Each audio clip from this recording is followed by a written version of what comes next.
hangin. Dulot ng sama ng panahon. Pa 2 days na ito guys, simula pa ito kahapon.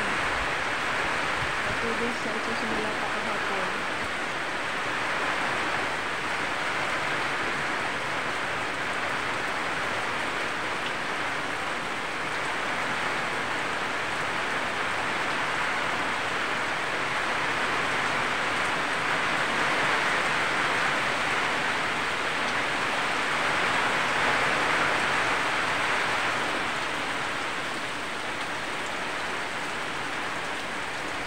Napakaitim ng kaulapan guys.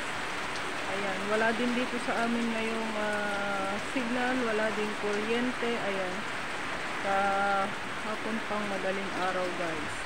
So ayan, kaya kahit ako ay kumuha ng video ngayon, ayan, ito ay may upload ko ay late na din guys. Pinapasilip ko lang sa inyo yung lagay ng panahon. Kasi nga dahil yan sa bagyo guys. Dahil sa bagyo.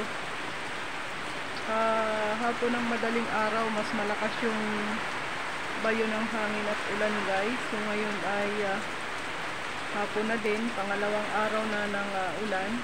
Bagaman at kailangan naman natin yung ulan guys. Kailangan natin ang ulan kasi napakatagal ng panahon ng hindi umuulan dito sa aming lugar, dito sa Agdangan, Quezon. Ay ayan, umulan lang dahil sa may bagyo guys. Ayan, nagpapasalamat tayo dyan kahit tayo naman ay nabiyayaan ng talaga namang saga ng ulan. Ayan, dahil may bagyo, kaya tayo ay napagkalooban ng ulan. So, ayan, may tubig na ang harapan ng aming bahay.